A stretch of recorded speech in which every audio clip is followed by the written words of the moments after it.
Alhamdulillah atas segala berkah dan rahmat yang telah Engkau berikan untuk kemarin, hari ini, dan esok hari. Semoga hari ini mendapatkan banyak penumpang. Dia adalah pelaku pencurinya.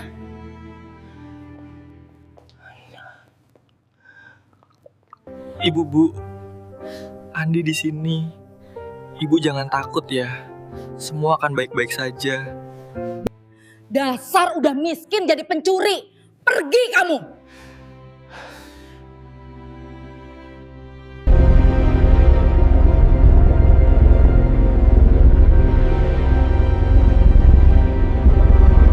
Pendengar setia maupun pendengar baru Channel Kisah Ceritamu.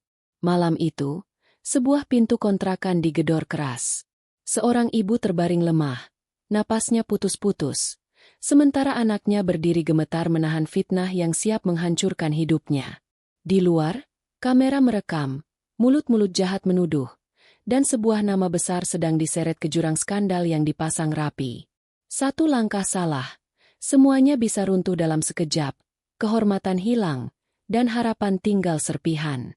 Namun sebelum masuk ke awal cerita, sebelumnya yuk berikan komentar terpedas kalian di kolom komentar agar channel ini semakin berkembang lebih baik lagi. Jangan lupa juga absen kalian dari mana saja. Jangan lupa juga like dan share cerita ini ke teman ataupun keluarga terdekat yang. Sekarang, dengarkan baik-baik, karena yang terjadi setelah itu, sama sekali tidak bisa ditebak. Pagi masih gelap ketika Andi menyalakan mesin angkot tua yang sudah lama batuk-batuk. Suaranya kasar, seperti ikut mengeluh bersama hidup Andi. Ia duduk diam sejenak, menatap kaca depan yang berembun, lalu menunduk. Bibirnya bergerak pelan, doa pendek yang selalu ia ulang sebelum roda berputar. Andi tidak meminta hidup yang mewah. Ia hanya ingin hari ini cukup. Cukup untuk membeli obat ibunya. Cukup untuk makan. Cukup untuk menutup satu lubang, walau biasanya lubang lain muncul lagi. Di kota yang sibuk itu, Andi dikenal sebagai sopir angkot dalam kota. Ia hafal setiap belokan, hafal wajah-wajah penumpang tetap, juga hafal rasa pahit ketika uang setoran tidak pernah mau bersahabat. Kadang penumpang ramai, kadang sepi seperti jalanan habis hujan. Tetapi kebutuhan di rumah tidak pernah ikut sepi. Di gang sempit tempat Andi tinggal, ibunya terbaring di ranjang tipis. Nafasnya sering berat. Batuknya datang tiba-tiba, membuat Andi sering terbangun di malam hari. Ibunya selalu bilang tidak apa-apa, tetapi tangan yang gemetar dan tubuh yang makin lemah mengatakan hal lain. Ayah Andi sudah lama meninggal, saat Andi masih sekolah. Sejak itu, Andi tumbuh dengan satu cara. Menahan, bekerja, lalu menahan lagi. Ketika uang benar-benar tidak cukup, Andi berjalan ke toko kelontong Bu Andin. Toko kecil itu terlihat biasa bagi orang lain, tapi bagi Andi rasanya seperti pintu yang selalu menelan harga diri. Bu Andin tidak pernah memarahi. Ia hanya menarik buku hutang dari laci, membuka halaman yang sudah penuh nama Andi, lalu menulis lagi. Angka di buku itu seperti bayangan yang mengejar Andi kemanapun.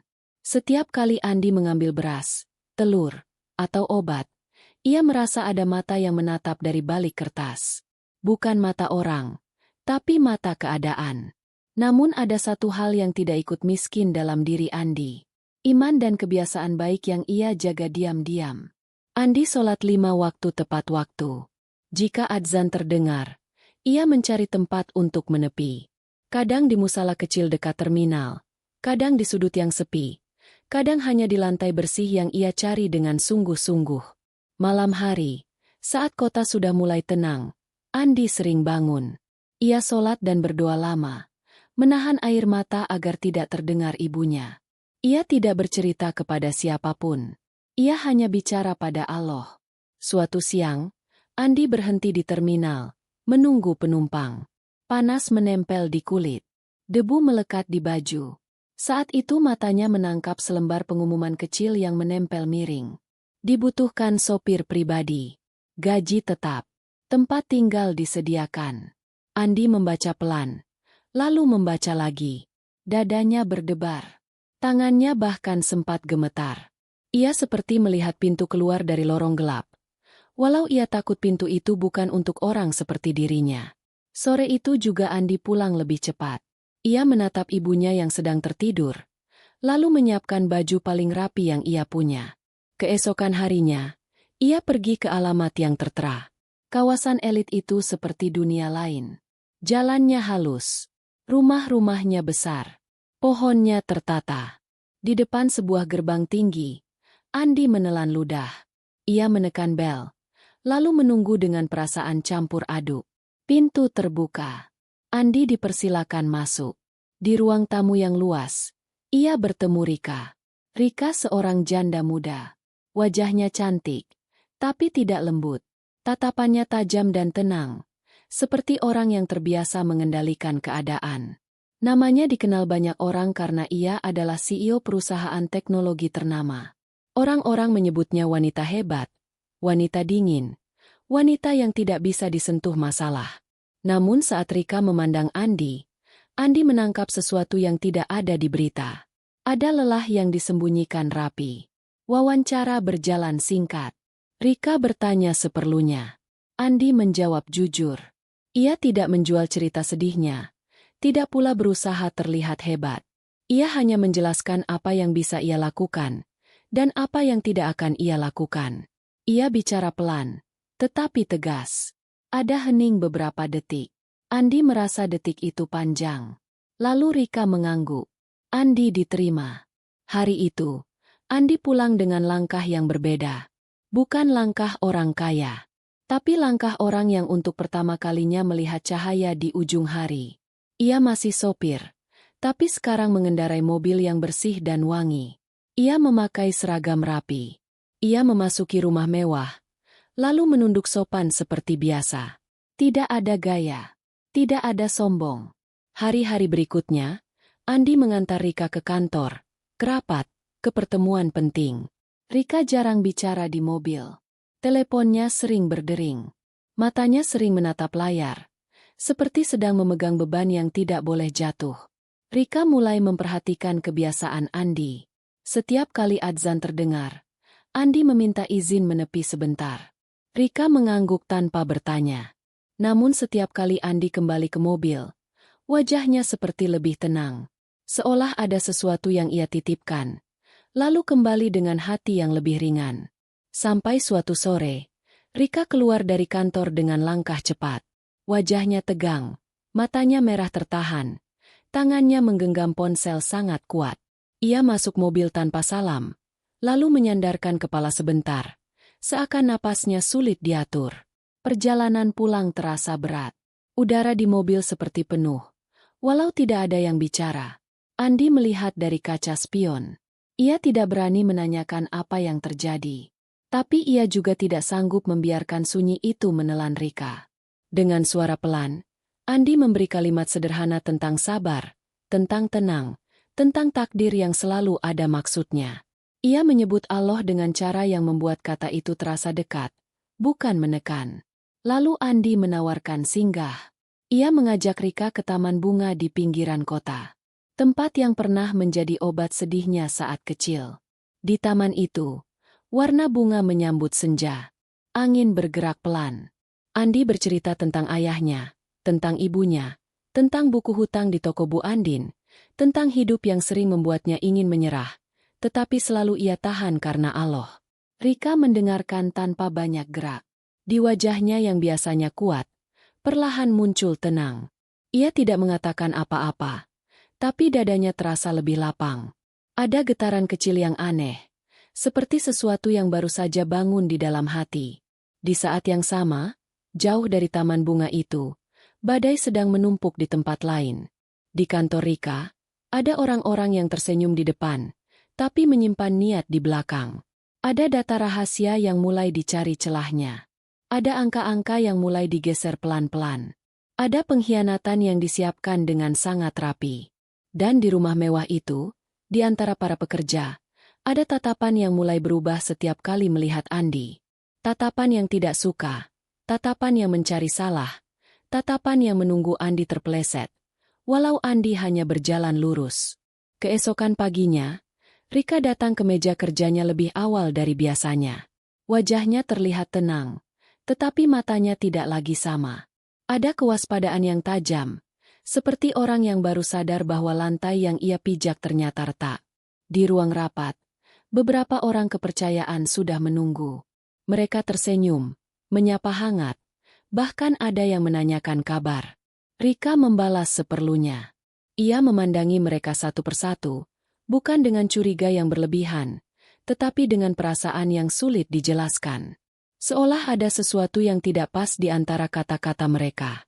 Sementara itu di luar gedung, Andi duduk di kursi sopir, menunggu dengan sabar.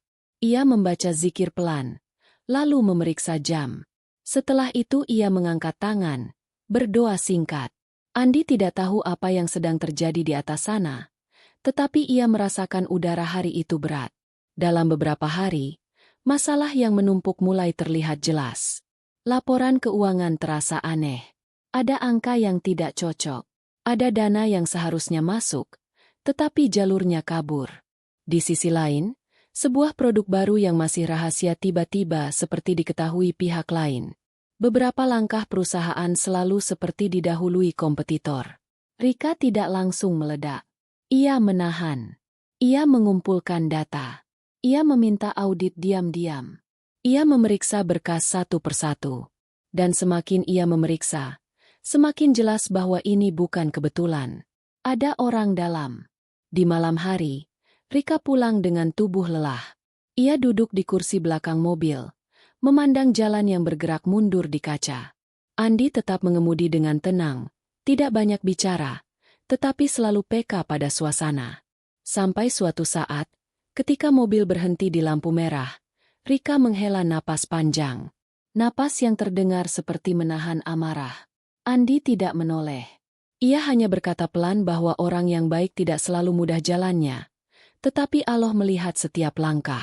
Rika tidak menjawab. Namun tangannya yang semula menggenggam ponsel perlahan mengendur. Di rumah mewah itu, suasana tidak seindah pagar dan tamannya. Ada pekerja yang mulai memperhatikan Andi terlalu sering. Cara Andi berdiri, cara Andi bicara, cara Andi menunduk, cara Andi menolak ketika ditawari sesuatu yang tidak perlu. Ada yang tidak suka. Bukan karena Andi membuat salah, tapi karena Andi terlalu bersih untuk mereka. Di dapur, bisik-bisik mulai tumbuh. Mereka bilang Andi sok alim. Mereka bilang Andi pura-pura baik supaya disayang Rika. Mereka bilang Andi orang kecil yang tiba-tiba masuk rumah besar. Pasti punya niat. Andi tidak menanggapi. Ia tetap menyapa sopan. Ia tetap membantu kalau diminta. Ia tetap menjaga batas. Saat adzan terdengar, ia pergi menepi dengan tenang. Namun semakin Andi diam, semakin orang lain merasa bebas bicara. Sementara itu, di gang sempit rumah kontrakan, ibu Andi semakin sering jatuh sakit. Suatu malam, ibunya sesak napas. Andi membawa ibunya ke klinik kecil dengan sisa uang yang ia punya. Tangannya gemetar saat menyerahkan uang, karena ia tahu setelah ini dompetnya akan kosong. Pagi harinya, Andi tetap bekerja. Matanya sedikit merah karena kurang tidur, tapi ia tidak mengeluh. Ketika Rika melihatnya, Rika sempat menatap lebih lama. Andi hanya berkata ibunya sedang kurang sehat, lalu menunduk. Rika mengangguk, lalu masuk mobil. Tetapi sejak itu, Rika mulai memperhatikan Andi lebih serius. Bukan karena kasihan, melainkan karena ia melihat sesuatu yang jarang ada pada orang lain. Keteguhan yang tidak dibuat-buat. Di kantor, bom itu akhirnya meledak. Dalam rapat besar, Rika menerima laporan audit. Ada bukti transfer dana yang disamarkan. Ada jalur uang yang sengaja diputar-putar. Ada akses data rahasia yang dipakai malam hari dari komputer orang dalam. Dan yang paling menyakitkan, nama-nama yang muncul adalah orang-orang yang selama ini paling ia percaya. Rika menahan wajahnya tetap tenang di depan banyak orang. Tetapi setelah rapat selesai, ia masuk ruangannya dan menutup pintu. Tangannya menekan meja. Napasnya memburu. Ia ingin marah. Ia ingin berteriak. Namun ia tahu, satu kesalahan kecil bisa membuat semuanya makin hancur. Malam itu, Rika pulang lebih larut. Ketika masuk mobil, Ia hanya berkata pulang. Suaranya pendek, seperti menahan sesuatu di tenggorokan. Di tengah perjalanan, hujan turun tipis. Lampu jalan memantul di kaca, membuat kota terlihat seperti berkilau dingin. Andi mengemudi pelan. Di dalam mobil, hening terasa tebal. Lalu Andi berkata lagi, tanpa banyak kata. Ia menyebut bahwa manusia bisa berkhianat, tetapi Allah tidak pernah meninggalkan hamba yang bertahan. Ia mengingatkan agar Rika tidak mengotori hati dengan dendam yang panjang, karena hati yang kotor hanya akan melemahkan langkah. Rika menatap keluar jendela. Kali ini, ada air yang berkumpul di ujung matanya, namun ia menahannya. Ia tidak ingin terlihat lemah. Ia seorang pemimpin. Ia seorang yang biasa berdiri sendiri. Namun kalimat Andi seperti mengetuk bagian dirinya yang lama terkunci. Beberapa hari berikutnya, Rika bergerak cepat. Ia memecat pelaku. Ia melapor ke pihak berwenang. Ia menutup celah keamanan. Ia memperkuat tim. Ia menahan guncangan investor dengan kepala dingin. Semua terlihat rapi dari luar, tetapi di dalam, Rika benar-benar bertarung. Anehnya, di sela semua tekanan itu, Rika merasa ada satu tempat yang membuatnya tidak runtuh. Mobil itu, perjalanan pulang itu, dan sosok Andi yang tidak pernah berusaha masuk ke urusan pribadinya. Tetapi selalu ada kalimat yang membuatnya tetap waras. Di rumah, para pekerja melihat perubahan kecil pada Rika. Rika tidak lagi setajam dulu saat memandang Andi. Rika tidak lagi cuek seperti sebelumnya. Kadang Rika bertanya singkat, Andi sudah makan atau belum? Kadang Rika menyuruh salah satu pekerja menyiapkan teh untuk Andi juga. Hal kecil itu cukup membuat sebagian orang panas. Bisik-bisik di dapur berubah menjadi rencana. Mereka mulai mencari celah. Mereka menunggu momen. Mereka ingin Andi jatuh. Bukan sekadar diusir, tetapi dipermalukan. Salah satu dari mereka melihat jam tangan mahal milik Rika. Jam itu biasa disimpan di tempat tertentu. Malam itu, jam tersebut sengaja dipindah, lalu sengaja dibiarkan seperti hilang. Pagi harinya, rumah mewah itu tiba-tiba gaduh. Ada teriakan. Ada langkah kaki cepat. Ada wajah-wajah yang pura-pura panik. Rika dipanggil. Rika turun dengan ekspresi lelah, tetapi tetap tegas. Dan tepat di depan Rika, beberapa pekerja menunjuk ke arah Andi, seolah mereka sudah menunggu momen ini sejak lama. Pagi itu, udara di rumah mewah Rika terasa berbeda. Biasanya sunyi dan rapi, tetapi hari ini seperti ada gelombang kecil yang sengaja dibuat ramai. Beberapa pekerja mondar-mandir, saling berbisik, seolah mereka baru saja menemukan sesuatu yang mengejutkan. Andi baru selesai memarkir mobil di garasi. Ia menutup pintu mobil dengan pelan, lalu berjalan menuju tempat biasa ia menunggu perintah. Wajahnya lelah, namun ia tetap menjaga sikap. Ia baru saja mengantar ibunya kontrol ke klinik semalam, lalu kembali bekerja pagi ini tanpa istirahat cukup. Belum sempat Andi duduk, seorang pekerja rumah memanggilnya dengan suara keras. Nada suaranya aneh, seperti memanggil orang bersalah. Andi menoleh. Ia melihat beberapa orang berdiri di dekat ruang tengah. Di sana ada Rika, berdiri dengan wajah dingin. Di meja kecil dekat tangga, sebuah kotak perhiasan terbuka. Beberapa barang terlihat berantakan. Mata Andi menyapu cepat. Ia belum mengerti apa yang terjadi. Salah satu pekerja melangkah maju. Wajahnya dibuat panik. Ia berkata bahwa jam tangan mahal milik Rika hilang. Jam yang nilainya besar. Jam yang katanya tidak mungkin hilang begitu saja. Andi terdiam. Rika menghela napas pelan. Suaranya tajam saat bertanya siapa yang terakhir melihat. Pekerja itu langsung menjawab cepat. Ia menyebut nama Andi. Seperti ada sesuatu yang sengaja ditarik agar jatuh tepat di kepala Andi. Beberapa pekerja lain ikut mengangguk. Mereka menguatkan cerita itu. Mereka bilang tadi malam Andi sempat masuk dekat ruangan itu. Mereka bilang Andi terlihat mondar-mandir. Mereka bilang Andi mungkin tergoda.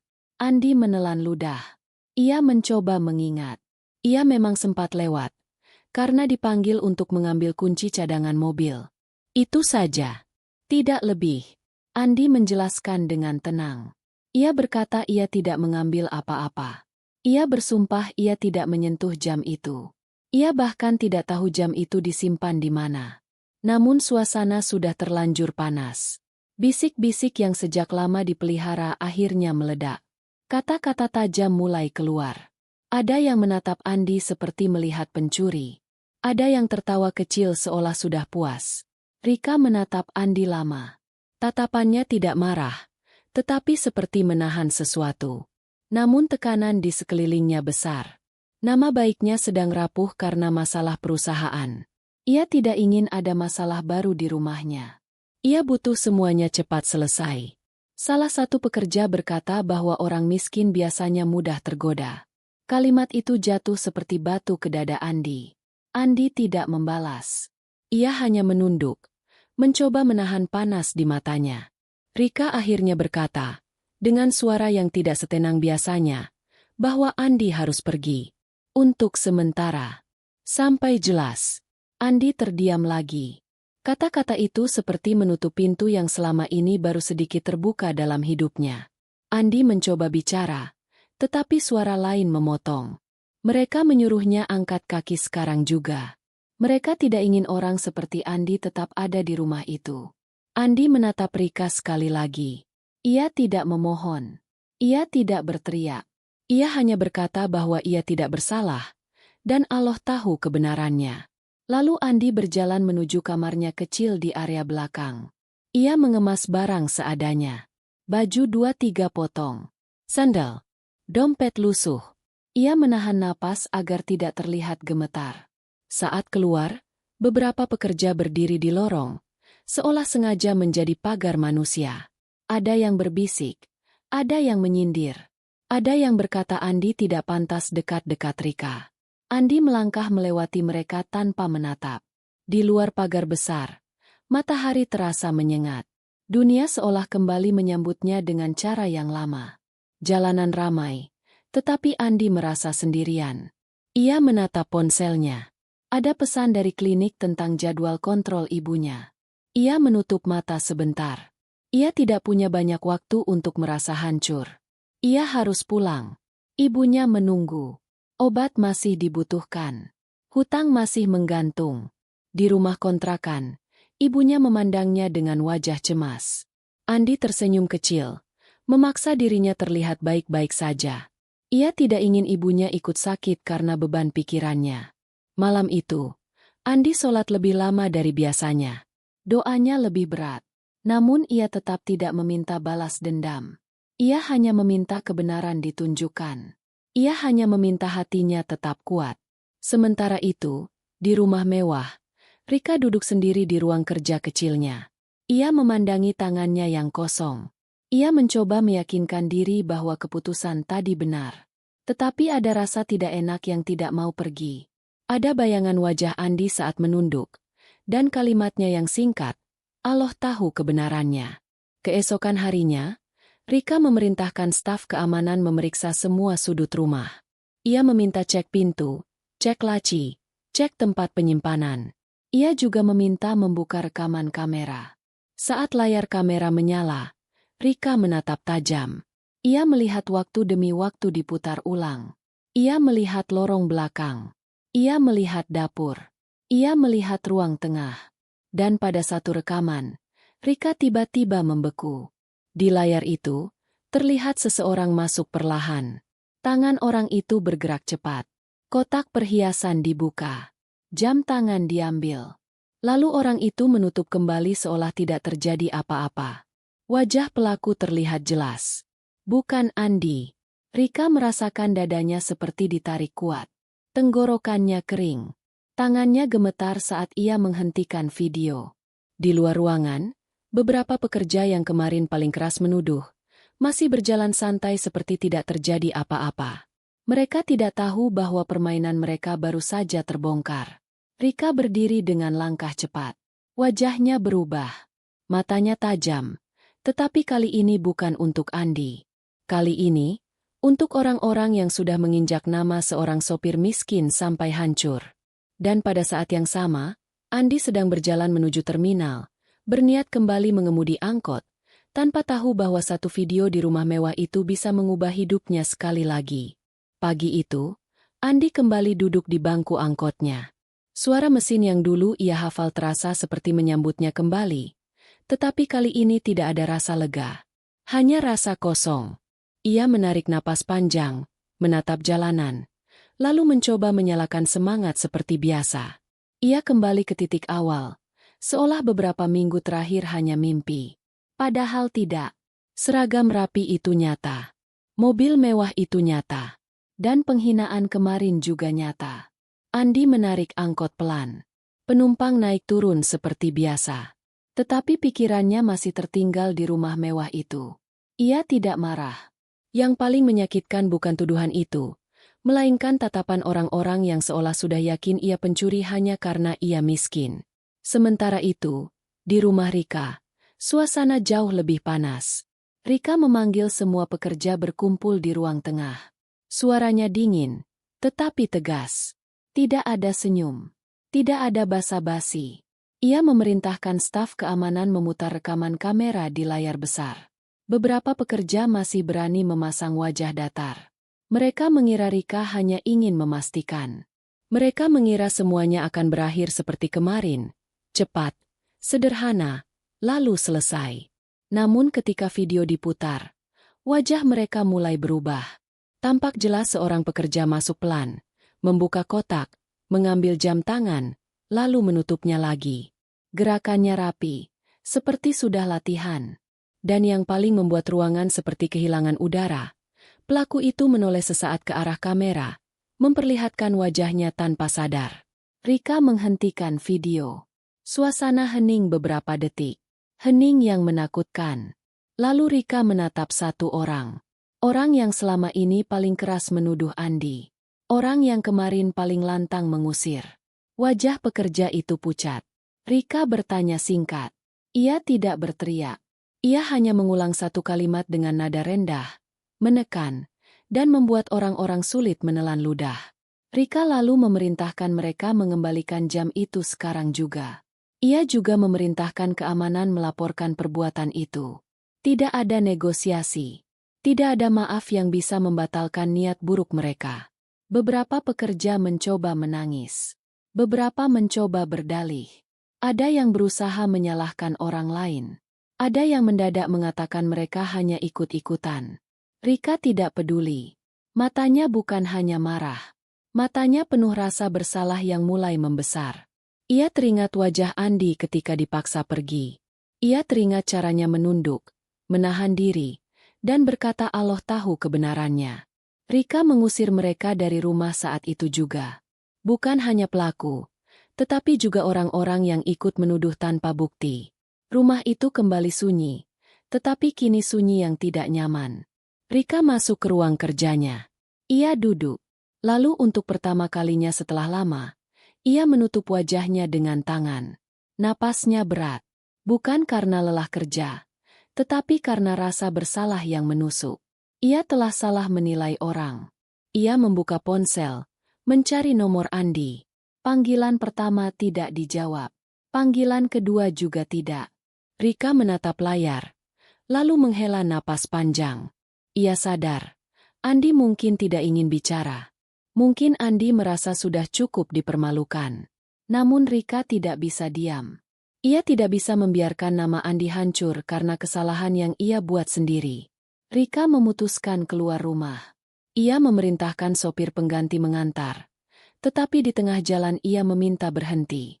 Ia turun, lalu menyuruh mobil kembali. Ia ingin mencari Andi sendiri, tanpa jarak, tanpa pengawal, tanpa wibawa sebagai CEO. Ia bertanya pada satpam terminal. Ia bertanya pada pedagang dekat pangkalan angkot. Sebagian tidak tahu. Sebagian hanya menunjuk arah. Akhirnya ia melihat Andi. Andi sedang duduk di kursi kecil dekat angkotnya. Ia memegang segelas teh hangat, menatap kosong ke jalan. Wajahnya terlihat tenang dari jauh, tetapi ada letih yang tidak bisa disembunyikan. Rika berdiri beberapa langkah dari Andi. Ia merasa sulit bergerak. Tenggorokannya kering. Selama ini ia terbiasa memimpin rapat besar, berbicara di depan banyak orang, menolak investor, menghadapi pengkhianatan.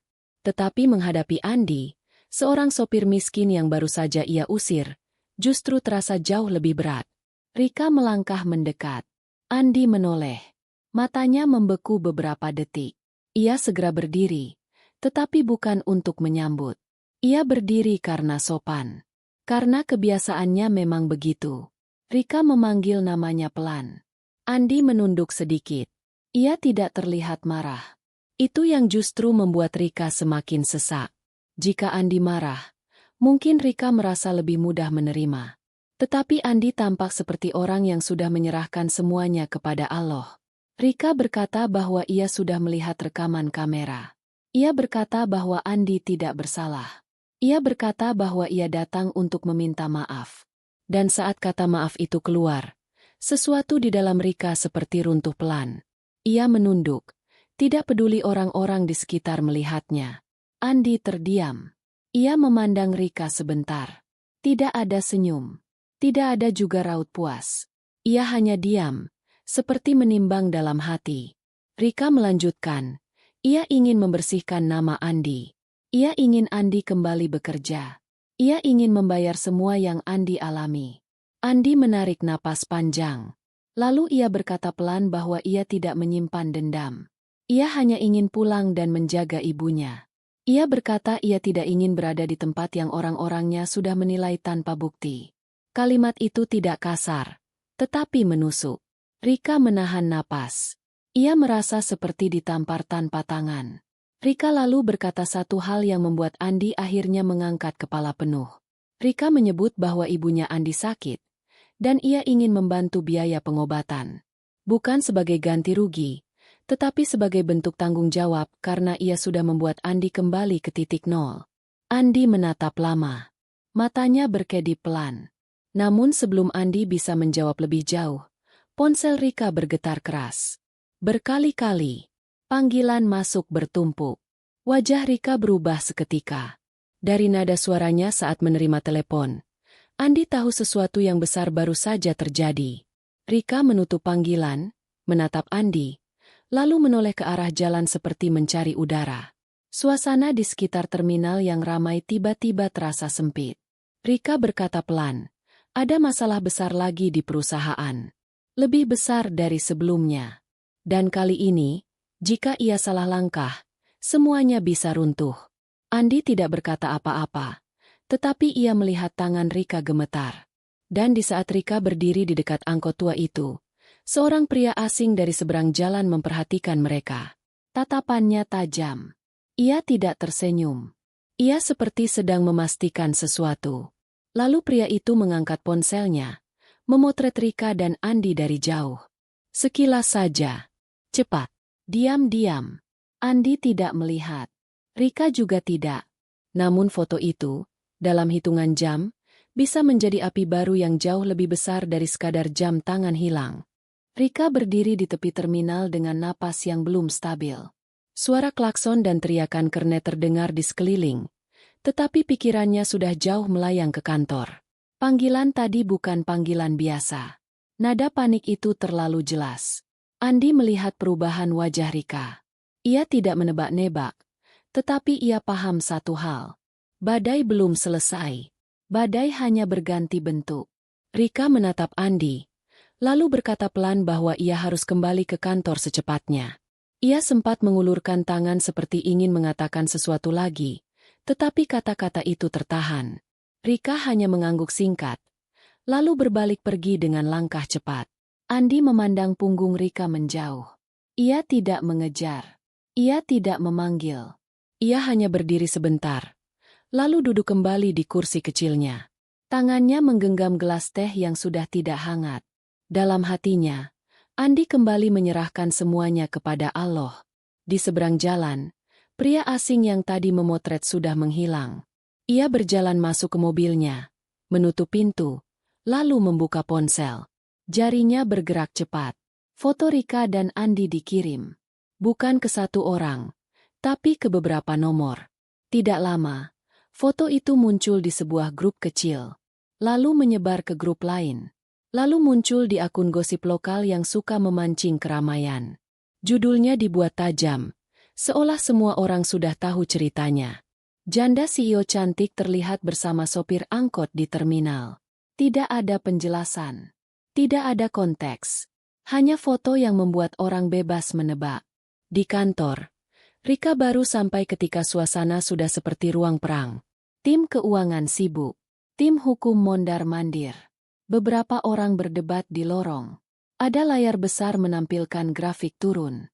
Ada wajah-wajah tegang, menunggu keputusan. Rika masuk ruang rapat tanpa menunggu disambut. Ia duduk di kursi paling depan, lalu meminta semua laporan disampaikan cepat dan jelas. Masalahnya lebih buruk dari yang ia bayangkan. Ada kebocoran data lanjutan. Ada klien besar yang mengancam putus kontrak. Ada investor yang mulai menarik diri. Ada pihak yang seperti sengaja menekan perusahaan dari berbagai arah pada waktu yang sama. Rika menatap laporan itu, lalu menatap timnya. Ia menahan marah. Ia menahan lelah. Ia menahan semuanya. Di dalam hatinya, Rika tahu, ini bukan sekadar sisa pengkhianatan. Ini serangan lanjutan.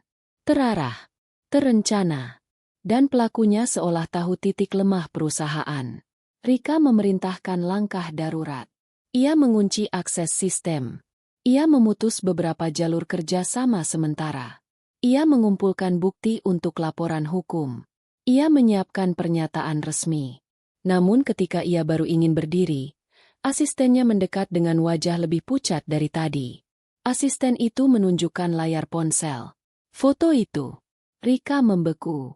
Ia melihat dirinya sendiri berdiri di terminal, dekat Andi. Foto itu memang benar. Tetapi narasi yang menempel di bawahnya seperti racun. Komentar orang-orang berlari liar. Ada yang menghina. Ada yang menuduh. Ada yang mengaitkan dengan skandal. Ada yang mengatakan Rika sudah tidak fokus memimpin. Ada yang menyindir bahwa perusahaan akan jatuh karena urusan pribadi. Rika tidak peduli soal gosip. Tetapi ia tahu, investor dan klien adalah orang-orang yang sangat mudah dipengaruhi suasana. Mereka tidak menunggu fakta. Mereka menunggu momentum untuk pergi. Dan ini momentum yang sangat buruk. Rika menutup matanya sebentar. Kepalanya berdenyut. Ia baru saja menyesal karena mengusir Andi.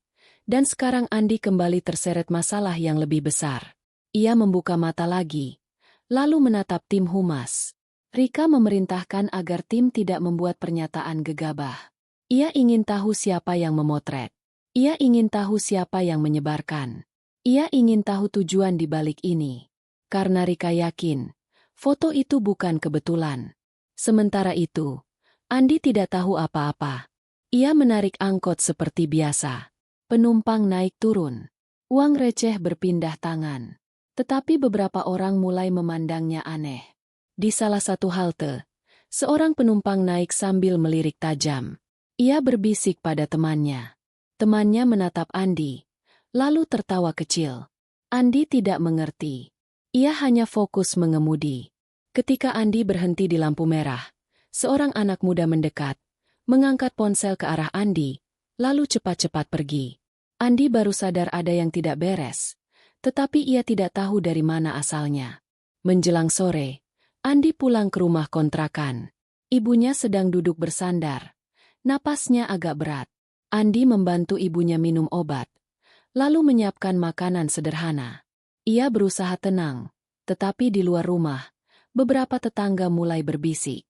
Ada yang menunjuk pelan ke arah rumah Andi. Ada yang membicarakan nama Rika. Andi tidak tahu apa yang sedang menyebar, sampai seseorang mengirim pesan ke ponselnya. Pesan itu hanya berisi satu gambar. Foto itu. Andi menatap layar lama. Tangannya terasa dingin. Dadanya sesak. Bukan karena takut pada dirinya sendiri, tetapi karena ia tahu bagaimana orang akan menilai tanpa mau mencari kebenaran. Andi mematikan layar, lalu menatap ibunya yang sedang terbatuk-batuk. Ia tidak ingin ibunya tahu. Ia tidak ingin ibunya ikut menanggung beban. Malam itu, Andi kembali sholat lebih lama. Ia meminta perlindungan. Ia meminta kekuatan untuk menjaga ibunya. Ia meminta agar dirinya tidak terseret ke jalan yang salah. Di sisi lain kota, Rika duduk di ruangannya yang gelap, menatap layar komputer. Foto itu masih beredar. Tekanan perusahaan semakin besar. Dan yang membuatnya paling gelisah, ia merasa ada seseorang yang sedang memainkan semuanya. Seseorang yang tidak hanya ingin menjatuhkan perusahaan, tetapi juga ingin membuat Rika kehilangan kepercayaan pada semua orang, termasuk pada satu orang yang justru paling tulus. Dan saat Rika sedang memikirkan itu, sebuah email masuk ke sistem perusahaan. Judulnya pendek, tetapi membuat darah Rika seperti berhenti mengalir. Itu bukan ancaman biasa. Itu seperti peringatan dari orang yang tahu terlalu banyak. Rika membaca cepat. Wajahnya berubah total. Tangannya gemetar. Lalu ia berdiri, menatap pintu, seperti baru sadar bahwa dirinya sedang dikepung dari semua arah. Malam makin larut, tetapi lampu di ruang kerja Rika masih menyala. Dari luar, gedung kantor terlihat tenang. Namun di dalam, suasananya seperti menahan ledakan. Rika duduk membungkuk, menatap layar komputer tanpa berkedip. Email itu hanya berisi beberapa kalimat, tetapi rasanya seperti jerat. Ada yang tahu rahasia perusahaan. Ada yang tahu celah sistem. Ada yang tahu kebiasaan para petinggi. Dan yang paling menyesakan, pengirimnya seolah sengaja menekan satu titik yang paling rapuh. Nama Andi disebut. Bukan sebagai orang biasa. Bukan sebagai sopir. Tetapi sebagai umpan. Rika menarik napas panjang. Ia tidak mau terpancing. Ia sudah terlalu sering menghadapi tekanan. Tetapi kali ini bentuknya berbeda. Ini bukan sekadar serangan bisnis.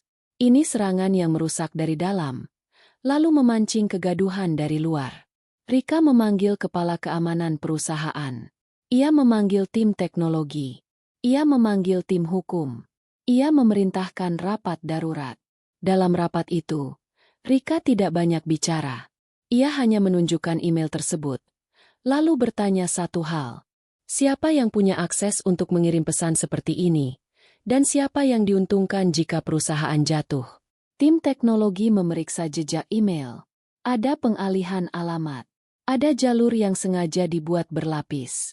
Seperti permainan orang yang paham sistem. Seperti orang yang pernah ada di dalam perusahaan. Atau masih ada di dalam. Tim hukum menyebut kemungkinan pemerasan.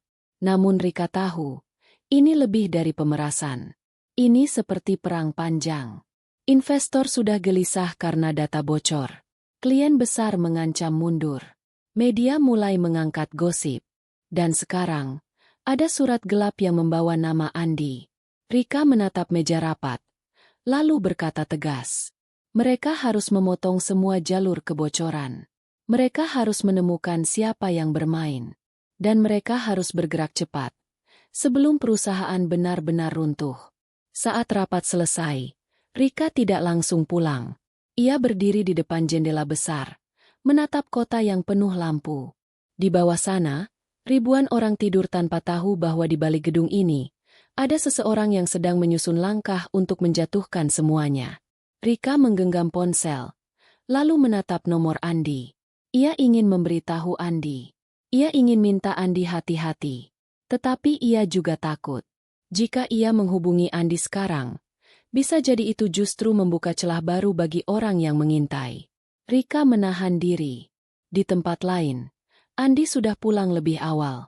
Ia merasa udara di luar rumah tidak nyaman. Bisik-bisik tetangga terlalu jelas. Ia memilih tetap di rumah, menemani ibunya, menghindari keramaian. Ibunya melihat Andi lebih sering diam malam itu. Ibunya sempat bertanya pelan apakah Andi sedang punya masalah. Andi tersenyum kecil. Lalu berkata tidak apa-apa, hanya lelah. Ibunya mengangguk, tetapi matanya seperti tahu ada yang disembunyikan. Malam semakin dalam. Andi membiarkan ibunya tidur, lalu mengambil wudhu. Ia sholat dengan tenang, tetapi doanya lebih berat dari biasanya. Ia merasa seperti ada pintu gelap yang mulai terbuka di depan hidupnya. Padahal ia tidak pernah berniat masuk ke sana. Selesai sholat, Andi duduk memandang lantai. Ia berpikir tentang Rika. Tentang wajah Rika yang tadi siang seperti menahan runtuh. Tentang cara Rika meminta maaf. Tentang ketegangan di telepon yang membuat Rika harus pergi. Andi menarik napas, lalu mematikan ponselnya. Ia tidak ingin membaca apapun lagi malam ini. Namun di sisi kota yang lain, ponsel Rika tidak berhenti berbunyi. Pesan masuk dari investor. Pesan masuk dari tim kantor. Pesan masuk dari akun media yang meminta klarifikasi. Semua datang bertubi-tubi. Rika berjalan keluar ruangan, menuju lorong kantor yang sepi. Ia ingin tenang sebentar. Tetapi langkahnya terhenti saat melihat sesuatu di ujung lorong. Seorang pegawai pria berdiri dekat pintu darurat. Wajahnya tidak asing. Rika pernah melihatnya, tetapi tidak terlalu dekat. Ia bukan orang inti. Namun ia terlihat seperti orang yang tahu kapan harus muncul. Pegawai itu menunduk sopan, lalu berkata bahwa ia punya informasi penting tentang kebocoran data. Rika menatapnya tajam. Ia bertanya dari mana ia tahu. Pegawai itu tersenyum tipis. Senyum yang tidak membuat nyaman. Ia berkata bahwa ia melihat sesuatu, dan ia takut perusahaan akan semakin hancur jika Rika tidak segera bertindak. Rika berkata ia bisa bicara di ruang rapat besok. Tetapi pegawai itu menolak. Ia berkata informasi ini terlalu sensitif. Ia ingin bicara sekarang, dan hanya berdua. Rika tidak suka situasi ini. Namun ia juga tidak bisa mengabaikan setiap peluang. Ia memilih mengambil jalan aman. Rika memanggil kepala keamanan lewat telepon, meminta berjaga di dekat lorong, tetapi tidak masuk. Ia ingin tetap terlihat normal. Rika mengikuti pegawai itu ke ruang kecil yang jarang dipakai. Ruang arsip yang sepi. Lampunya redup. Begitu pintu tertutup, suasana berubah. Pegawai itu tidak langsung bicara. Ia berdiri dekat rak, lalu menatap Rika lama. Tatapannya membuat tengkuk Rika merinding. Kemudian pegawai itu berkata pelan bahwa masalah ini bisa selesai cepat. Ada cara untuk menutup semua kebocoran, menenangkan investor, dan menghentikan media. Tetapi ada syarat. Rika menahan napas. Ia bertanya syarat apa. Pegawai itu menyebut satu hal yang membuat Rika seperti kehilangan udara. Ia menyuruh Rika menjauh dari Andi. Memutus hubungan. Menyingkirkan Andi dari cerita. Karena selama Andi masih ada, foto itu akan terus dipakai. Gosip akan terus digoreng. Dan serangan akan terus datang. Rika menatap pegawai itu. Wajahnya dingin. Ia bertanya kenapa ia membawa nama Andi. Pegawai itu berkata pelan bahwa Andi hanyalah sopir miskin.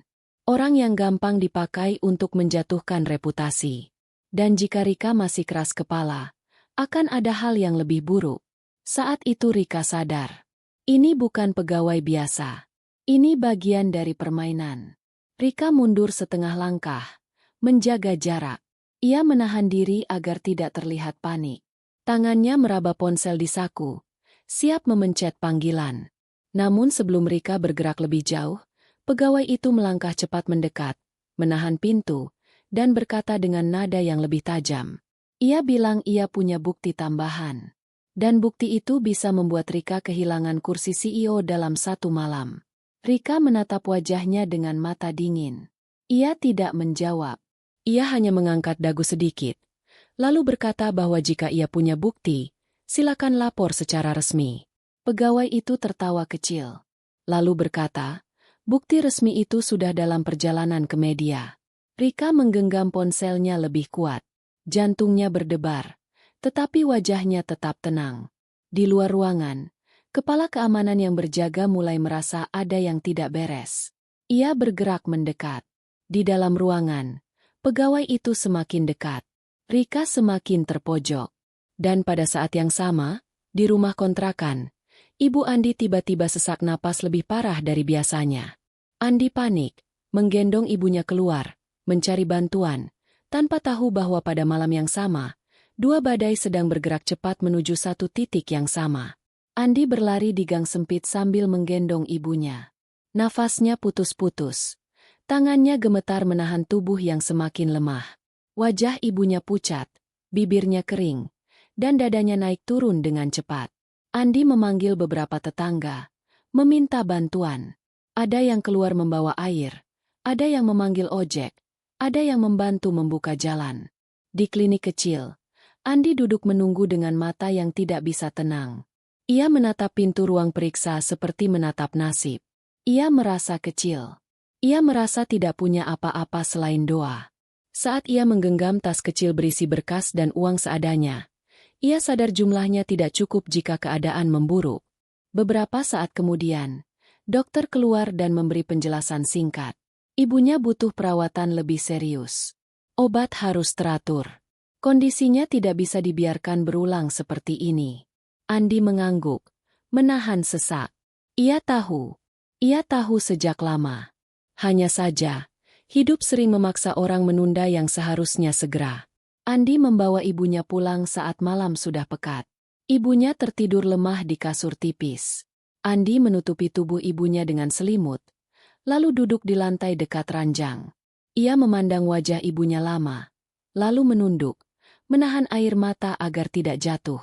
Di saat Andi berada dalam sunyi itu, jauh di pusat kota, Rika baru saja keluar dari ruang arsip dengan wajah keras. Kepalanya masih berdenging oleh ancaman pegawai itu. Namun ada satu hal yang jauh lebih keras daripada ancaman. Keputusan. Rika tidak bisa terus bertahan dengan cara menuruti orang yang memeras. Jika ia menjauh dari Andi karena takut, maka permainan mereka berhasil. Jika ia memutus hubungan hanya demi menenangkan media, maka ia baru saja mengorbankan satu orang baik demi citra. Rika tidak mau lagi. Ia teringat kalimat Andi tentang takdir. Tentang Allah yang tidak pernah salah. Tentang hati yang jangan dikotori dendam. Dan malam itu, di tengah tekanan terbesar dalam hidupnya, Rika justru merasa jelas. Ia harus mematahkan ancaman dengan cara yang tidak mereka duga. Rika memanggil tim hukum pribadinya. Ia tidak menunggu sampai pagi. Ia meminta satu hal dipersiapkan cepat. Bukan untuk menyerang, tetapi untuk menegaskan. Ia juga memanggil kepala keamanan, memberi perintah tegas. Semua bukti ancaman dikunci. Identitas pelaku dicatat. Jalur komunikasi dipantau. Ia tidak ingin bergerak liar, tetapi ia ingin siap. Kemudian Rika membuka ponselnya lagi dan menatap nomor Andi. Kali ini, ia tidak ragu. Ia menelepon. Andi mengangkat dengan suara pelan, seolah takut membangunkan ibunya. Rika mendengar itu, dan dadanya seperti ditarik. Rika bertanya singkat, "Ibu Andi bagaimana?" Andi menjawab bahwa ibunya baru pulang dari klinik dan sedang lemah. Rika menelan napas. Lalu ia berkata bahwa ia ingin datang sekarang, bukan besok. Andi terdiam. Ia seperti tidak mengerti. Rika berkata pelan, ia ingin bicara baik-baik di rumah Andi. Ia ingin datang dengan cara terhormat. Ia ingin bertemu ibu Andi. Andi menatap kasur ibunya. Ia bingung, tapi tetap sopan. Ia menyebut alamat kontrakannya. Sekitar 1 jam kemudian, mobil Rika berhenti di ujung gang. Gang itu sempit. Mobil tidak bisa masuk. Rika turun sendiri. Tidak ada pengawal. Tidak ada rombongan besar. Hanya satu orang dari tim hukumnya yang menunggu di luar gang, menjaga jarak, membawa map rapi. Rika berjalan melewati gang yang gelap, melewati tetangga yang menatap heran, melewati lampu kecil yang redup. Sepatunya melewati tanah yang tidak rata. Namun wajahnya tenang, seolah ia sudah menyiapkan diri untuk semua pandangan. Di depan pintu kontrakan, Andi sudah menunggu. Wajahnya tegang. Ia tidak tahu apa yang sebenarnya terjadi, tetapi ia bisa merasakan ini bukan kunjungan biasa. Rika mengangguk pelan, lalu berkata ia ingin masuk dengan sopan, karena ibunya Andi sedang sakit. Andi membuka pintu perlahan. Kontrakan itu sederhana. Ruangannya kecil. Ada kipas angin tua. Ada kursi plastik. Ada dapur kecil di sudut. Di dalam kamar, ibunya Andi terbaring di kasur tipis. Napasnya pelan. Saat melihat Rika masuk, ibu Andi mencoba bangkit. Tetapi Andi segera menahan dan menyuruh ibunya tetap berbaring. Rika mendekat dengan langkah pelan. Wajahnya berubah lembut. Ia menunduk hormat kepada ibu Andi, lalu duduk di kursi plastik dekat kasur. Tidak ada jijik, tidak ada canggung. Hanya rasa hormat yang sungguh-sungguh. Ibu Andi memandang Rika dengan mata lemah, lalu tersenyum tipis. Ia tidak banyak bicara, tetapi senyum itu hangat. Rika menoleh kepada Andi. Nafasnya ditahan beberapa detik. Lalu ia mulai bicara. Rika meminta maaf, bukan hanya sekali. Ia meminta maaf atas fitnah, atas keputusan gegabah, atas penghinaan yang terjadi di rumahnya. Ia mengakui ia salah menilai, dan ia menanggung rasa bersalah itu. Andi menunduk. Ia berkata bahwa ia sudah memaafkan. Tetapi ia juga berkata bahwa ia tidak ingin hidupnya terus menjadi bahan permainan orang lain. Rika mengangguk. Lalu Rika menyampaikan hal yang membuat suasana kontrakan kecil itu seperti berhenti sejenak. Rika berkata bahwa ada orang yang mengancamnya. Orang yang ingin menjatuhkan perusahaan. Orang yang memakai foto dan gosip. Orang yang meminta Rika menjauh dari Andi. Rika menatap Andi dan berkata pelan. Ia tidak akan menuruti ancaman itu. Ia justru akan melakukan sesuatu yang membuat ancaman itu kehilangan kekuatan. Rika menggeser kursinya sedikit, menghadap Ibu Andi terlebih dahulu. Rika berkata bahwa selama ini ia hidup dengan dinding yang tinggi. Ia punya uang, punya jabatan, punya nama. Tetapi ketika hidupnya hancur oleh pengkhianatan, yang menenangkannya bukan angka, bukan pujian, bukan orang dalam gedung besar. Yang menenangkannya adalah ketulusan seorang sopir yang selalu mengingatkan tentang Allah. Ibu Andi menatap Rika lama. Matanya berkedip pelan. Tangannya yang lemah bergerak sedikit, seperti ingin menyentuh udara. Rika lalu menoleh lagi ke Andi, dan suaranya semakin mantap. Rika berkata bahwa ia ingin melamar Andi secara resmi. Dengan cara terhormat. Dengan niat yang jelas. Ia tidak ingin Andi menjadi bahan gosip atau fitnah. Ia ingin Andi menjadi bagian dari hidupnya secara sah, agar tidak ada lagi permainan yang bisa memisahkan mereka dengan alasan rendah. Ruangan itu sunyi. Andi berdiri kaku. Dadanya terasa penuh. Ia tidak pernah membayangkan seorang CEO datang ke kontrakan sempit dan melamar dirinya di depan ibunya yang terbaring lemah. Rika memberi isyarat halus. Orang dari tim hukum di luar pintu mendekat. Tetap diambang, lalu menyerahkan map rapi. Rika menerima map itu, tetapi tidak membukanya di depan Andi dengan gaya seperti bisnis. Ia hanya memegangnya sebagai bukti bahwa ia serius, bukan sedang terbawa emosi. Rika kembali menatap Ibu Andi. Ia meminta izin. Ia meminta restu. Ia berkata bahwa ia ingin menjaga Andi, menjaga ibunya, dan menjalani hidup dengan cara yang lebih benar. Ibu Andi menatap Andi, lalu menatap Rika. Nafasnya berat, namun bibirnya bergerak pelan. Ibu Andi berkata dengan suara lemah, jika niatnya baik, maka jangan main-main.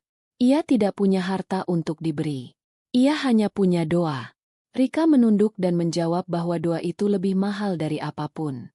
Andi masih diam. Tangannya mengepal pelan, bukan marah, tetapi menahan getar. Ia merasa semua ini terlalu cepat, terlalu besar, terlalu tidak masuk akal. Rika melihat kegelisahan itu. Ia tidak memaksa jawaban saat itu juga. Ia hanya berkata bahwa ia akan menunggu Andi tenang. Ia hanya ingin Andi tahu bahwa mulai malam ini, ia tidak akan membiarkan Andi diinjak lagi. Pagi datang dengan cara yang tidak ramah.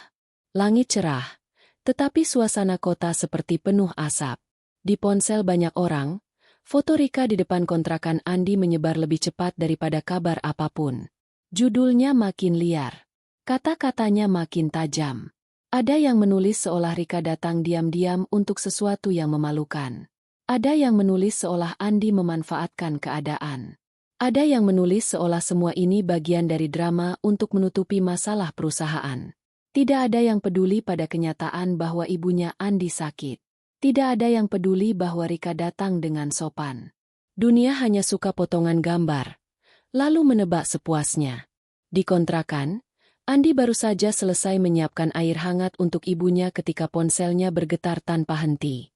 Pesan masuk bertubi-tubi. Ada yang menertawakan. Ada yang menghina. Ada yang menuduh. Ada juga yang pura-pura baik. Tetapi pertanyaannya menusuk.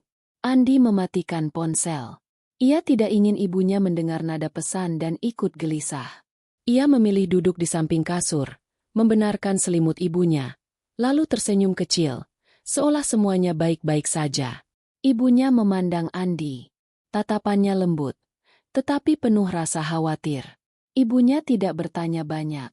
Ia hanya berkata pelan agar Andi tetap sabar, karena hidup orang miskin sering diuji dengan cara yang tidak adil. Andi mengangguk. Ia menahan napas. Ia tidak tahu ujian ini akan sebesar apa. Sementara itu, di kantor, Rika baru saja masuk ketika tim humas sudah menunggu di depan pintu. Wajah mereka tegang. Di layar besar, grafik saham turun lagi. Komentar publik naik. Media mulai membuat berita. Ada yang meminta wawancara. Ada yang menuntut klarifikasi. Rika menatap layar, lalu menarik napas panjang. Ia tahu, inilah yang diinginkan orang yang mengancamnya. Membuat Rika panik. Membuat Rika memilih jalan mundur. Namun kali ini Rika tidak mundur. Rika mengumpulkan seluruh manajer inti dalam rapat singkat. Ia berkata mereka akan mengeluarkan pernyataan resmi hari ini. Bukan untuk membahas hubungan pribadi dengan gaya gosip, tetapi untuk menegaskan bahwa perusahaan tetap berjalan, dan tidak ada pemerasan yang akan mengatur hidupnya. Rika memerintahkan tim teknologi melacak sumber penyebaran pertama. Tim keamanan diminta mengawasi orang-orang yang mencurigakan di sekitar kantor. Tim hukum diminta menyiapkan langkah untuk menindak penyebar fitnah dan pelaku ancaman. Di tengah rapat, Rika memandang jam di dinding. Ia memikirkan Andi. Ia tahu Andi pasti terpukul. Ia tahu Andi tidak biasa menghadapi sorotan seperti ini. Dan ia tahu, orang yang mengincar mereka tidak akan berhenti di sini. Rika mengirim pesan singkat kepada Andi. Ia meminta Andi tetap di rumah, jangan keluar sendirian, dan jangan menanggapi apapun. Ia juga mengatakan bahwa ia akan datang lagi, tetapi bukan hari ini, karena ia harus memadamkan api di perusahaan terlebih dahulu. Andi membaca pesan itu tanpa membalas. Bukan karena tidak peduli, tetapi karena pikirannya penuh. Ia duduk lama menatap lantai. Ia merasa hidupnya seperti ditarik masuk ke panggung yang ia tidak pernah minta. Siang itu, sebuah mobil hitam berhenti di depan kantor Rika. Seorang pria turun dengan senyum tipis. Ia membawa map dan kartu nama. Ia mengaku sebagai perwakilan pihak yang ingin bernegosiasi. Rika menolak bertemu. Namun pria itu tidak langsung pergi. Ia meninggalkan pesan melalui resepsionis. Pesan itu pendek, tetapi menampar. Jika Rika terus maju, ibunya Andi akan dibuat jadi alasan untuk menghancurkan mereka. Rika membaca pesan itu dan tubuhnya menegang. Wajahnya tetap tenang, tetapi matanya berubah. Ia tidak takut untuk dirinya sendiri. Tetapi jika ibunya Andi disentuh, itu garis yang tidak boleh dilewati. Rika memanggil kepala keamanan pribadi. Ia memerintahkan pengamanan tambahan untuk kontrakan Andi. Bukan penjagaan yang mencolok, tetapi cukup untuk memastikan tidak ada orang asing berani mendekat. Rika juga memanggil dokter terbaik yang ia kenal, meminta jadwal kunjungan ke rumah Andi sore itu. Ia ingin ibunya Andi diperiksa serius, bukan sekadar klinik kecil. Namun sebelum semua itu berjalan, sebuah video pendek tiba-tiba muncul di media sosial. Video itu memperlihatkan Andi di terminal, lalu potongan Rika berjalan ke arahnya, lalu potongan Rika masuk kontrakan. Video itu disusun seolah Andi sengaja menjerat Rika. Dan di bagian akhir video, muncul tulisan yang membuat publik makin panas. CEO perusahaan ternama jatuh karena sopir miskin. Rika menatap video itu lama. Ia tidak marah pada publik yang mudah terpancing. Ia marah pada orang yang menyusun semua ini begitu rapi. Rika mengangkat ponsel dan menelepon satu orang yang selama ini jarang ia hubungi langsung. Seorang pemilik jaringan media yang pernah ia bantu dulu. Rika meminta satu hal. Ia ingin bicara di tempat yang tepat, dengan cara yang tepat, agar orang yang bermain ini keluar dari persembunyiannya. Sore itu, Rika keluar dari kantor menuju sebuah acara yang tidak ada dalam jadwal umum. Tidak ada pengumuman. Tidak ada lampu sorot. Tetapi ada kamera, ada wartawan tertentu, dan ada satu panggung kecil yang siap. Di saat yang sama, di kontrakan, Andi sedang menenangkan ibunya yang kembali batuk. Ia memegang tangan ibunya pelan. Dan di luar gang, seorang pria berdiri di sudut, memandang ke arah rumah Andi. Ia menunggu momen. Ia menunggu saat Andi lengah. Karena ia bukan hanya ingin membuat gosip. Ia ingin membuat satu kejadian nyata, agar fitnah berubah menjadi sesuatu yang terlihat benar di mata publik. Dan ketika matahari mulai turun, langkah kaki asing terdengar masuk ke gang, pelan, mendekat, semakin dekat ke pintu kontrakan Andi. Langkah kaki asing itu terdengar semakin dekat. Andi yang sedang menyiapkan air hangat untuk ibunya tiba-tiba berhenti. Ia mendengar suara sepatu menyentuh tanah gang yang basah. Bukan langkah tetangga. Ini langkah orang yang tidak biasa lewat sini. Andi menoleh ke arah pintu. Nafasnya tertahan. Ia mendekat pelan, lalu mengintip dari celah. 2 orang berdiri di depan kontrakan. Yang satu memakai jaket gelap dan topi. Wajahnya ditutupi masker. Yang satu lagi menenteng tas kecil dan ponsel di tangan, seolah sedang mencari sudut yang pas untuk merekam. Andi merasakan dada seperti dipukul. Mereka bukan datang untuk bertanya alamat. Mereka datang dengan niat. Andi mundur pelan, menahan pintu agar tidak berbunyi. Ia kembali ke kamar, melihat ibunya yang terbaring lemah. Ibunya menatap Andi dengan mata bingung. Andi tersenyum kecil, tapi senyum itu kaku. Andi berbisik agar ibunya tetap berbaring dan jangan bergerak. Ia lalu meraih ponsel, tangannya gemetar, dan menelepon nomor Rika. Ia tidak ingin membuat ibunya panik, tetapi ia juga tidak bisa menunggu sampai pintu didobrak. Panggilan masuk. Nada berdering. Klik. 2 kali. Rika mengangkat. Di sisi lain kota, Rika baru saja turun dari mobil. Ia berdiri di belakang panggung kecil, di ruangan tunggu sederhana. Di luar sana, beberapa wartawan yang ia pilih sudah berkumpul. Bukan untuk gosip, tetapi untuk pernyataan resmi yang akan ia sampaikan. Namun ketika nama Andi muncul di layar ponselnya, Rika langsung menyingkir dari keramaian. Ia menjawab cepat. Andi berbicara pelan, terburu-buru, namun jelas. Ia menyebut ada orang asing di depan kontrakan. Ia merasa mereka ingin membuat masalah. Ia tidak tahu harus bagaimana. Rika menutup mata sebentar. Dadanya menegang. Ancaman itu ternyata benar-benar bergerak. Rika berkata singkat agar Andi mengunci pintu, menjauh dari jendela, dan jangan keluar. Rika juga berkata satu hal yang membuat Andi diam. Rika bilang ia sudah mengirim pengamanan, tetapi mungkin mereka belum sampai. Dan Rika sendiri akan menuju ke sana. Andi ingin melarang, tetapi Rika memotong. Ia berkata tidak akan membiarkan ibunya Andi jadi bahan permainan. Rika menutup telepon, lalu memberi instruksi cepat kepada kepala keamanan. Ia menyebut alamat kontrakan. Ia menyuruh mereka bergerak sekarang. Tanpa menunggu, tanpa menonjol, tetapi siap. Di kontrakan, 2 orang asing itu mulai mengetuk pintu. Pelan dulu, lalu lebih keras. Suara ketukan itu seperti palu di kepala Andi. Salah satu dari mereka memanggil nama Andi.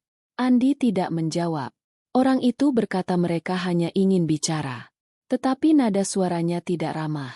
Di sela kata-katanya, Andi mendengar suara kamera menyala. Mereka merekam. Mereka ingin membuat bukti. Andi menahan napas. Ia berdiri di depan pintu. Tangannya mengepal. Ia ingin keluar dan menanyakan maksud mereka. Tetapi ia ingat ibunya. Ia ingat pesan Rika. Ia memilih diam. Ketukan semakin keras. Lalu ada dorongan pada pintu. Seperti mereka ingin memaksa masuk. Ibunya Andi terbatuk keras dari dalam kamar. Suara itu membuat orang di luar berhenti sejenak. Lalu terdengar tawa pelan. Tawa yang membuat Andi ingin menjerit. Andi menatap kamar. Lalu kembali menatap pintu. Ia tidak bisa membiarkan mereka masuk.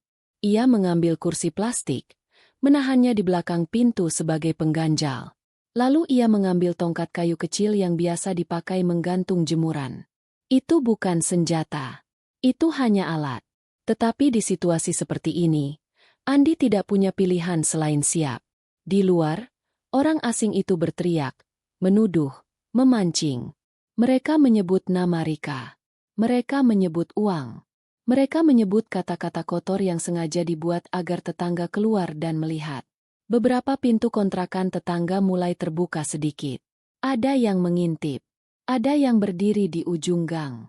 Orang asing itu sengaja. Mereka ingin penonton. Dan ketika penonton sudah ada, mereka makin berani. Salah satu dari mereka menendang pintu. Pintu berguncang keras. Kursi plastik bergeser. Andi menahan dengan tubuhnya. Bahunya menekan pintu. Kakinya bertumpu kuat di lantai. Nafasnya cepat. Keringat dingin keluar. Di saat yang sama, di ujung gang, terdengar suara mobil berhenti. Lalu suara langkah kaki cepat masuk gang. Rika datang. Rika berjalan cepat, bukan dengan gaya mewah, tetapi seperti orang yang mengejar nyawa. Rambutnya sedikit berantakan. Wajahnya tegang, tetapi matanya tajam. Orang asing itu menoleh. Mereka tidak menyangka Rika datang sendiri. Salah satu dari mereka langsung mengangkat ponsel, merekam Rika dari dekat, berharap mendapatkan adegan yang lebih panas. Rika berhenti beberapa langkah dari mereka. Ia tidak berteriak. Ia tidak panik. Ia hanya berkata dengan suara yang jelas bahwa mereka sedang melanggar hukum. Orang asing itu tertawa, lalu memancing. Mereka menyebut gosip. Mereka menyebut terminal. Mereka menyebut kontrakan. Mereka mencoba membuat Rika terlihat buruk. Rika menatap mereka tanpa gentar. Ia berkata pelan, namun tajam, bahwa ia sudah tahu siapa yang mengirim mereka. Kalimat itu membuat tawa mereka berhenti. Rika melangkah maju satu langkah lagi. Ia menatap kamera di tangan mereka, lalu berkata bahwa semua yang mereka rekam hari ini akan menjadi bukti untuk laporan. Orang asing itu mulai gelisah, tetapi mereka masih berpura-pura berani. Tiba-tiba terdengar suara motor mendekat dari belakang.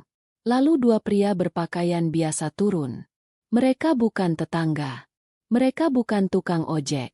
Mereka adalah pengamanan yang dikirim Rika. Mereka berdiri tenang di belakang orang asing itu. Tidak ada aksi berlebihan, tetapi posisi mereka cukup membuat dua orang itu sadar. Permainan mereka tidak semudah yang mereka kira. Orang asing itu mencoba mundur, tetapi salah satu pengamanan memotong langkah mereka. Tetap sopan, tetapi tegas. Rika menatap dua orang itu dan berkata, jika mereka ingin bicara, bicara di kantor polisi. Jika tidak, mereka pergi sekarang. Dua orang itu saling pandang. Mereka tahu kalau diteruskan, mereka bisa ditahan. Namun mereka juga tahu kalau pulang tanpa hasil, ada orang yang akan marah pada mereka. Salah satu dari mereka mencoba satu langkah terakhir. Ia menunjuk pintu kontrakan dan berteriak agar Andi keluar, agar semua orang lihat wajah asli Andi. Rika menoleh ke pintu, lalu berkata pelan, Andi tidak perlu keluar. Rika lalu berkata pada tetangga yang mulai berkumpul, bahwa orang-orang ini datang untuk membuat keributan dan fitnah. Ia meminta semua orang pulang dan tidak terpancing. Beberapa tetangga mulai saling pandang. Ada yang menutup pintu. Ada yang mundur. Ketika penonton berkurang, dua orang asing itu seperti kehilangan panggung. Mereka akhirnya pergi dengan langkah cepat. Masih merekam, tapi tidak lagi berani mendekat. Rika menatap mereka pergi sampai ujung gang. Setelah itu, ia baru menoleh ke pintu kontrakan. Ia mengetuk pelan. Suaranya lembut. Ia memanggil nama Andi. Andi membuka pintu sedikit. Wajahnya pucat. Matanya tegang. Ketika melihat Rika, ia seperti baru bisa bernapas. Rika masuk tanpa banyak bicara. Ia melihat ibunya Andi di kasur, lalu menunduk hormat. Ia meminta maaf karena membuat kontrakan ini jadi sasaran. Ibunya Andi menatap Rika lama, lalu tersenyum tipis, seolah memberi kekuatan. Rika berdiri, lalu menatap Andi. Suaranya pelan, namun penuh tekad. Rika berkata, malam ini ia tidak hanya datang untuk melindungi. Ia datang untuk memastikan lamaran itu benar-benar jadi langkah resmi. Bukan besok, bukan nanti, tetapi segera. Karena selama status mereka menggantung, orang jahat akan terus memakai celah itu. Malam itu, setelah gang kembali tenang, Andi menutup pintu kontrakan perlahan. Tangannya masih gemetar, bukan karena takut berkelahi, tetapi karena ia baru saja melihat seberapa jauh orang jahat bisa bermain. Rika duduk di kursi plastik. Ia menatap ruangan kecil itu tanpa merasa rendah. Ia justru merasa lebih nyata di sini dibanding ruang rapat yang penuh basa-basi.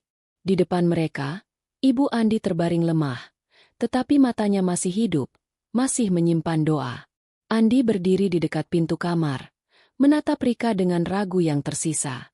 Ia bukan ragu pada niat Rika, tetapi ragu pada dirinya sendiri. Ia takut hidup Rika akan makin sulit karena memilih dirinya. Rika seperti membaca pikiran itu. Rika berkata pelan bahwa ia sudah lelah lari dari permainan orang.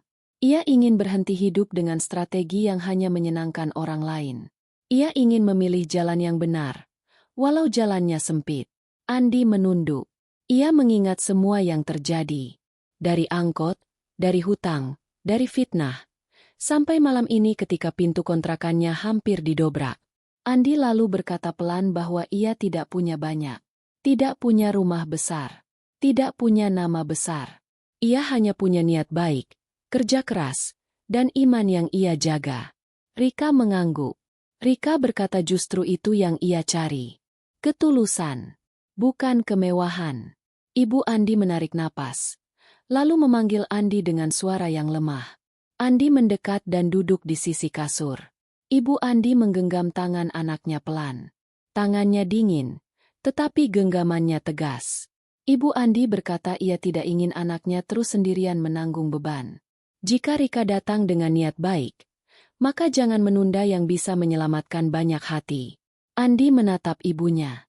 Ada air di matanya, namun ia menahannya. Rika menunduk dan berkata ia ingin menikah dengan sederhana. Ia tidak butuh pesta besar. Ia tidak butuh panggung. Ia hanya ingin akad yang sah, restu yang tulus, dan doa yang bersih. Malam itu juga mereka sepakat. Bukan tanpa pikir panjang, tetapi karena hidup mereka sudah terlalu banyak diputar-putar oleh orang lain. Sekarang mereka ingin memegang kemudi sendiri. Keesokan harinya, Rika bergerak cepat dengan cara yang rapi. Ia tidak membuat pengumuman besar. Ia hanya menghubungi pihak yang perlu. Menghubungi penghulu. Menghubungi 2 saksi yang dipercaya. Menghubungi 1 dokter untuk memastikan kondisi Ibu Andi cukup tenang saat acara berlangsung. Andi masih merasa seperti bermimpi, tetapi ia tetap berjalan. Ia menyiapkan kontrakan seadanya. Membersihkan lantai. Merapikan sudut ruang. Menyiapkan air minum. Mengatur kursi plastik agar cukup untuk tamu yang sedikit. Di hari itu, gang sempit kembali ramai. Tetapi kali ini bukan karena keributan. Bukan karena fitnah. Warga berdiri di pintu, melihat dengan rasa ingin tahu yang berbeda. Beberapa orang tidak percaya. Beberapa orang masih berbisik. Tetapi tidak ada yang berani bersuara keras ketika melihat Rika datang dengan pakaian sederhana.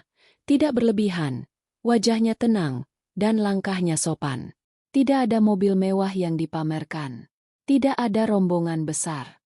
Rika datang seperlunya. Tim keamanan tetap ada, tetapi mereka menjaga dari jauh, tidak membuat suasana seperti pertunjukan. Di dalam kontrakan, penghulu duduk di kursi plastik. 2 saksi duduk di sisi. Andi duduk dengan pakaian yang paling rapi yang ia punya. Wajahnya tegang, tetapi matanya jujur. Rika duduk di dekat Ibu Andi. Ia menunduk, memegang tangan Ibu Andi sebentar, lalu tersenyum pelan. Ibu Andi menatap Rika dengan mata berkaca, seperti baru saja menerima kabar paling hangat dalam hidupnya. Akad dimulai. Suara penghulu terdengar jelas di ruangan kecil itu. Kata-kata mengalir pelan, sederhana, tetapi berat. Andi menelan ludah, lalu menjawab dengan suara yang mantap. Tangannya tidak gemetar lagi saat ia mengucapkan ijab kabul. Hening beberapa detik setelahnya. Lalu terdengar ucapan sah dari saksi. Ruangan itu seperti lebih luas dari ukurannya. Seolah doa-doa memenuhi setiap sudut. Ibu Andi menutup mata. Nafasnya yang sejak beberapa hari berat, tiba-tiba terasa lebih lega. Bibirnya bergerak, berzikir pelan. Air mata mengalir. Tetapi kali ini bukan karena sedih. Ini air mata yang menenangkan. Setelah akad selesai, Rika tidak membuat pidato panjang. Ia hanya menunduk kepada Ibu Andi, lalu berkata terima kasih atas restu. Rika lalu menatap Andi dengan mata yang tegas, seperti mengatakan bahwa mulai hari ini, mereka berjalan bersama. Dan pada saat itu juga, sesuatu yang aneh terjadi di luar gang. Dua orang yang selama beberapa hari terakhir mengintai, tidak muncul lagi. Motor yang biasanya berhenti di ujung gang, tidak terlihat. Tatapan asing yang biasanya memeriksa pintu, hilang begitu saja.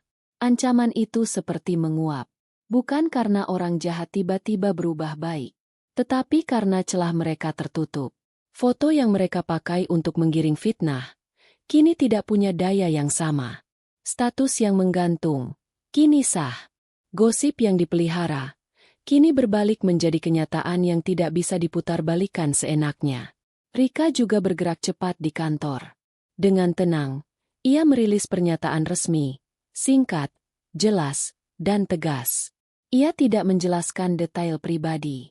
Ia hanya menegaskan bahwa hidup pribadinya tidak akan menggoyahkan profesionalitas, dan bahwa ia sedang menempuh langkah hukum terhadap penyebar fitnah dan pemerasan. Pada saat yang sama, tim teknologi menemukan satu jalur yang selama ini tersembunyi. Celah lama yang dibuat oleh orang dalam sebelum mereka dipecat. Jalur itu ditutup. Akses diputus. Bukti dikumpulkan. Beberapa hari kemudian, pihak berwenang menahan beberapa orang yang terlibat dalam penggelapan dan kebocoran data. Nama-nama yang dulu merasa aman, mulai saling menjatuhkan. Rantai permainan mereka putus satu persatu. Investor yang semula ragu mulai tenang kembali. Klien besar yang hampir pergi kembali membuka komunikasi. Pasar melihat perusahaan Rika masih berdiri, bahkan lebih kuat karena bersih dari orang-orang pengkhianat. Perusahaan mulai melesat. Bukan hanya karena strategi bisnis, tetapi karena kepemimpinan Rika kini jauh lebih tajam, lebih fokus, dan lebih tenang. Ia tidak lagi berjalan dengan hati yang penuh curiga, karena ia sudah membedakan mana orang yang hanya manis di depan, dan mana orang yang benar-benar tulus. Di kontrakan kecil itu, perubahan juga terasa. Ibu Andi berangsur membaik. Nafasnya lebih stabil. Tidurnya lebih nyenyak. Ia lebih sering tersenyum. Dokter mengatakan kondisi Ibu Andi memang butuh perawatan, tetapi semangat dan kabar baik membuat tubuhnya lebih kuat. Andi melihat ibunya tertawa kecil untuk pertama kalinya setelah lama, dan dadanya terasa hangat. Malam-malam yang dulu penuh takut, kini berubah menjadi malam yang lebih tenang. Andi masih sholat tepat waktu. Rika mulai ikut memperhatikan, bukan karena dipaksa, tetapi karena ia menemukan ketenangan yang dulu ia cari di tempat yang tidak pernah ia sangka. Dan ketika kota kembali sibuk dengan urusannya sendiri, kisah mereka tetap berjalan. Tidak dengan sorak-sorai, tetapi dengan langkah yang lebih pasti. Satu hal yang dulu dianggap mustahil, kini sudah terjadi. Seorang sopir miskin yang banyak hutang, menikah sederhana dengan seorang janda CEO cantik perusahaan ternama.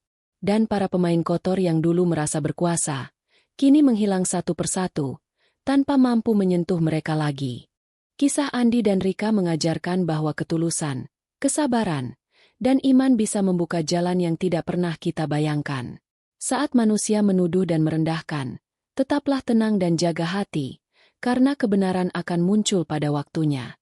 Saat hidup terasa sempit, jangan lepas dari doa dan usaha, karena pertolongan Allah bisa datang lewat cara yang paling tidak terduga. Dan ketika mendapat ujian, jangan membalas dengan keburukan, karena sikap baik justru bisa mematahkan niat jahat.